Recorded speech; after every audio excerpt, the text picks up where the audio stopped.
Comment enregistrer un moratoire dans le logiciel Scikolo? Alors, c'est très simple.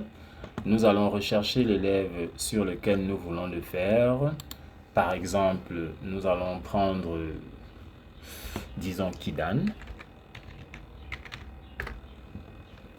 Ok, c'est Kidan Paul Alain. Nous cliquons dessus.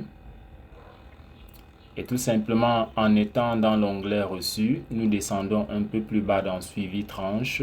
Nous avons ici, dans ce tableau, à la fin, la colonne moratoire. Donc, c'est ce qui va nous intéresser. Nous allons premièrement remarquer que sur une tranche là où nous avons déjà tout payé, nous ne pouvons plus accorder de moratoire.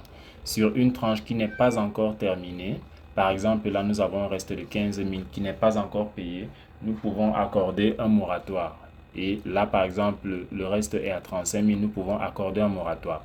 Donc, nous allons par exemple cliquer là, sur ce bouton pour accorder le moratoire. Nous avons le formulaire de moratoire qui apparaît. Nous avons choisi de le faire sur la première tranche. Nous allons mettre la date limite de ce moratoire en cliquant tout simplement sur cette petite icône. Nous choisissons la date limite, peut-être le mois prochain, disons. OK, le 31.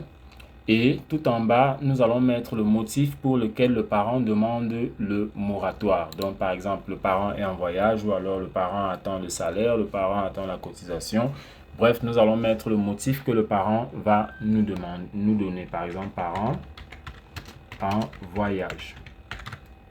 Il est important d'enregistrer ces moratoires comme ça parce que lorsque nous allons voir la partie des états, des insolvables, le logiciel nous permet d'envoyer des bouts de papier ou alors des messages aux parents des enfants insolvables. Et donc, ceux qui ont encore des moratoires en cours ne recevront pas cela. Donc, une fois que nous avons mis les informations qui nous intéressent, nous cliquons simplement sur enregistrer. Nous allons donc voir qu'au niveau de notre tableau, voilà, puisque nous avons choisi la première tranche, nous n'avons plus le bouton accorder le moratoire là, puisqu'on ne peut accorder qu'un seul moratoire par tranche.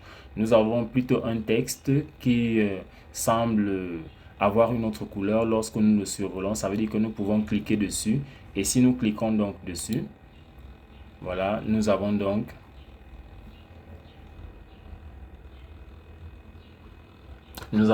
le moratoire qui apparaît et que nous pouvons remettre à l'élève pour qu'il puisse entrer lorsque l'on va faire des vérifications. Merci d'avoir suivi ce tutoriel.